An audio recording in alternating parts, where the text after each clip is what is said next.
You're watching Drakewing Gaming. Enjoy the video. Hey guys and gals, Never here from Drakewing Gaming. It's Sunny Mount Sort of the Gaming Dragon. Today I'm coming back at you with another Let's Play episode of Conway. So yeah, let's go ahead and jump right back into it, shall we? Alarm chain, you were up, and let's go!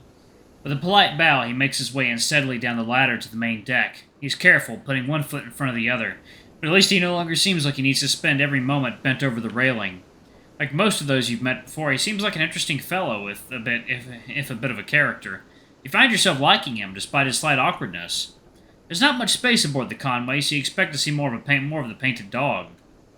And if it's not looked upon favorably for the crew or passengers to mingle, well, surely no Max would be the first to tell you that you should make your own destiny in that regard. You smile to yourself and decide that will have to be the case, and it's time for you to get going yourself. Dinner beckons. You think you can already feel yourself becoming steadier on your feet. Not as graceful as the maned wolf Samuel, but then you've only been aboard a few hours. Oh, hello there. You're not, for instance, accustomed to how quickly the open-air topside gives way to the oppressive darkness of the ship's interior. There's hardly any openings to the outside world, save for the hatches that are also the only source of fresh air.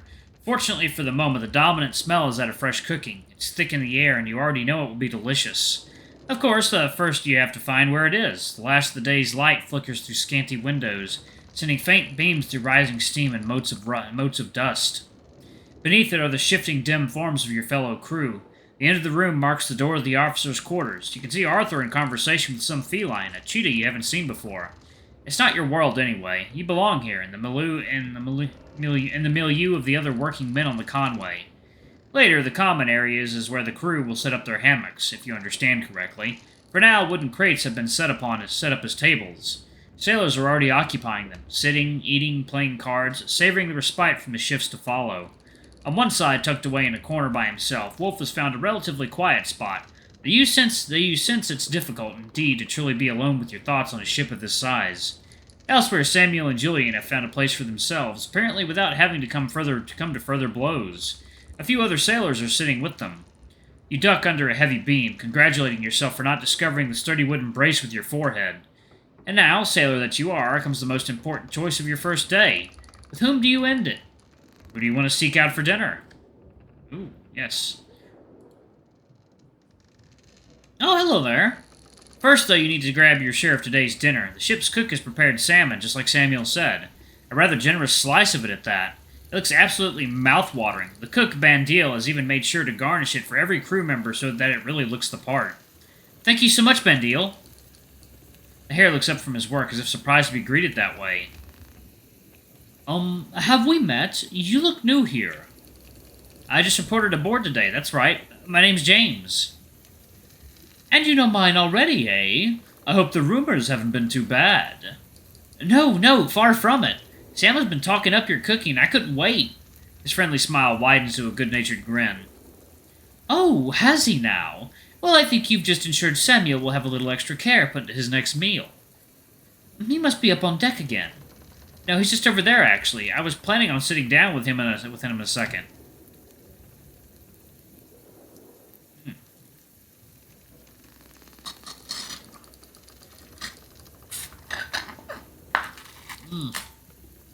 Goddamn juice box. Goddamn juice box. Okay. You nod over your shoulder in the direction of Samuel and Julian's table. I could take something for him if you'd like. He shakes his head in response. He already had his supper earlier, but thank you. Oh, on second thought, maybe I can smuggle him something. Talking me up like that has to be rewarded, doesn't it? I'll prepare something on a second plate. He begins doing just that, setting about the task with obvious skill. As far as you're concerned, he could just as easily have been at one of those fancy restaurants you've always heard about. So you're one of the new pups. Already making friends, I see. Well, trying to make a good first impression. It's exciting. My first time away from town and all. Ah, wonderful. The enthusiasm never hurts, I'll tell you that much. The work isn't easy, and... He pauses, dropping his voice to a playful stage whisper. I'll let you on a secret. The food won't always be quite this, fancy. They told me that, too, kind of like a last hurrah on leaving port. Indeed. It helps keeps everyone's spirits up. On your third week of salt pork, that can be a bit of a challenge. He grins, though. Every bit of him radiates an exuberant cheeriness that you imagine must be infectious. But we always manage. For now, we have fresh fish. Salmon, right? Bandile nods crisply. Hand-picked by yours truly just this morning.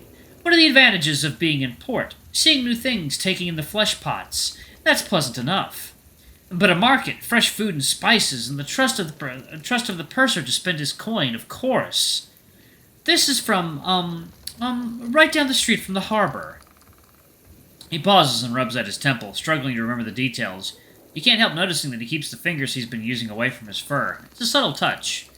A bright yellow house, lovely old lady runs it. Her sons have a fishing boat, and she apparently has an appetite for hare ears, given how much she chewed mine off. I could swear that her plan was to never let me leave again.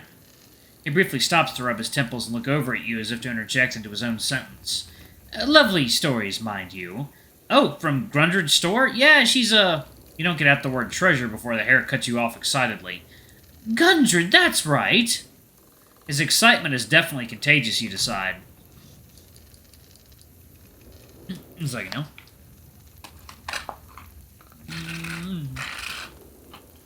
Got a damn juice box. Good stuff. Yeah, she's a treasure. It's her son and grandson, actually. I've known them for years. I remember when I was a kid years ago, my mother and I would go there occasionally. She'd always make sure to give me a bite of smoked eel. You smile with the memory, and Bandile seems to appreciate it as well. We could never afford to buy it. She just always pushed a little something into my paws. She seems very kind. I'm not surprised. Of course, I can't help noticing that I didn't get any morsels for free. Oh, well, Kidding. You're pretty sure he's teasing you, given his personality, but he hasn't gotten back to preparing dinner, either. It's fine if you set the bar too high for how cute one has to be to earn a bit of eel. You stammer a little. In response, Bandile crosses his arms in front of his chest, playing the part of a grumpy child. I'm sure that's not... no, I'm sure you're cute enough. He laughs abruptly. It's a bright, warm giggle, the grumpy affectation broken immediately as he resumes his work. Oh, I see. None of this is what you expected to be doing on your first day. Not that you minded either. Well... A fish, though, yes?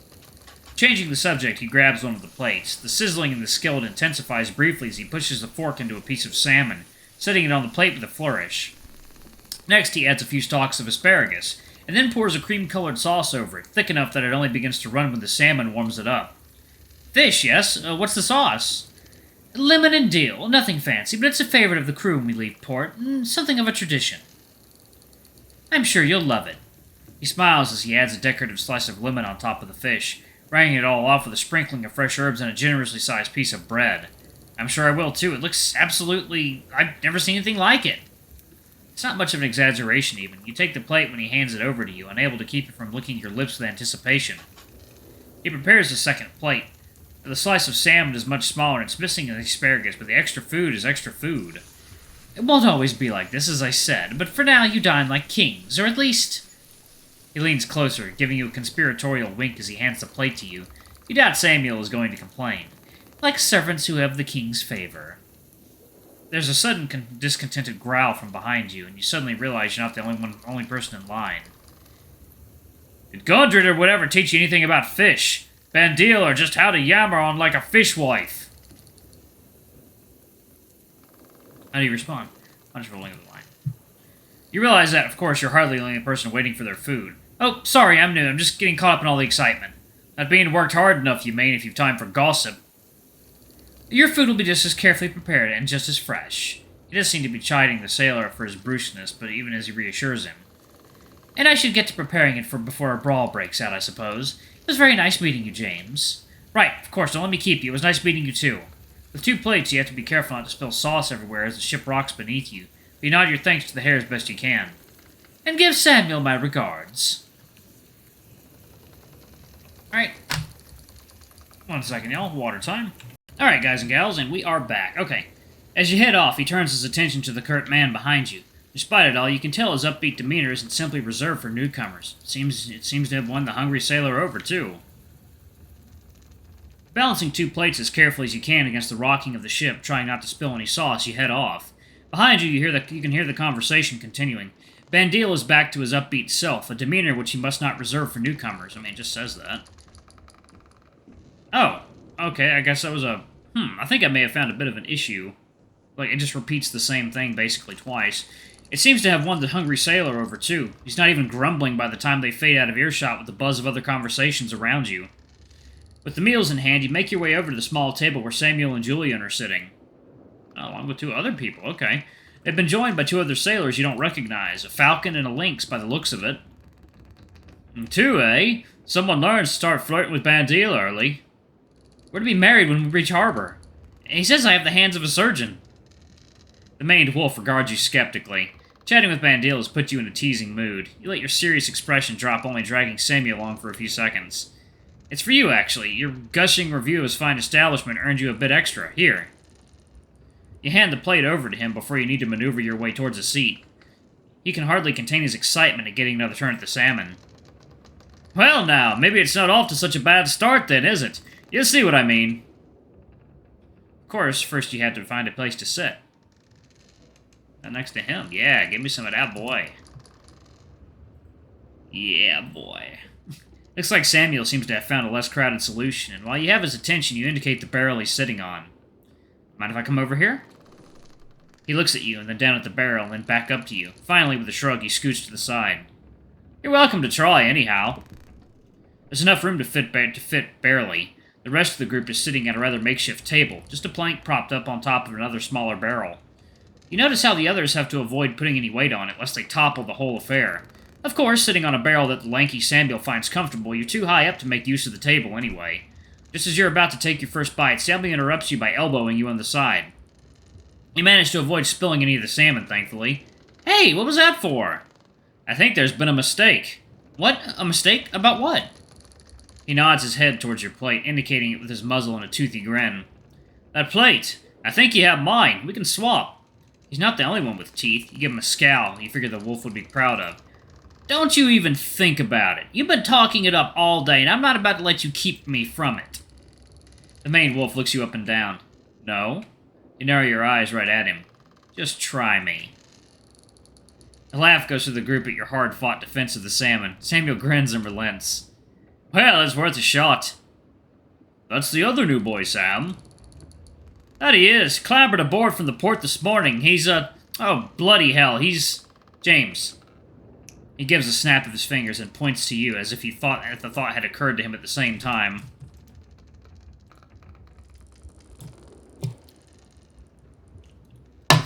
Oh, God, I love Samuel. Yes, that's it. James. Knew it was something like that. I remembered yours. I brought you food and everything. He takes the ribbing in stride. And I appreciate that. Don't think nothing by it, James. When he repeats it, he adds a bit of emphasis, as if he might have forgotten again already. Always takes me at least twice to remember a name. That's what happens when you get smacked across the noggin a few times, huh? Exactly. He gestures as the new speaker, who had been observing the conversation with his hands clasped behind his head. Pretty boy over there's Torres, see? I remember that one straight away, didn't I? Leaning against one of the ship's timbers, he looks quite relaxed, despite the vessel's constant shifting and rolling. So you did. Next, the main wolf points to the lynx who'd first inquired about you. And that's Conrad. Got that too, thank you very much. Having been introduced, the lynx leans over to face Samuel, apparently not inclined to give him any credit for that achievement. Not pretty, though, eh? I thought we were friends, Sam. Alright, y'all, I'm actually going to pause it right there. Thank y'all so much for watching. Don't forget to like, comment, subscribe, ring that notification bell, and check out our Patreon if you can. It always helps. Before I go, I'm going to give a quick shout-out to our lovely bronze tier patrons. Thank y'all if I do for the channel. We greatly appreciate your support. Thank you for our silver tier patron, Cade Summer, and thank you for going above and beyond. It's greatly appreciated. And thanks to our 2 gold tier patrons, Zeke and Toby. Y'all are awesome. We love you. Thank you for subbing to Ultimate Tier. Anyway, if y'all want to get your names in the credits, get access to all of our not safe for more content as little as $5. Alrighty, I love you all, and I'll see you all in the next video. Bye-bye!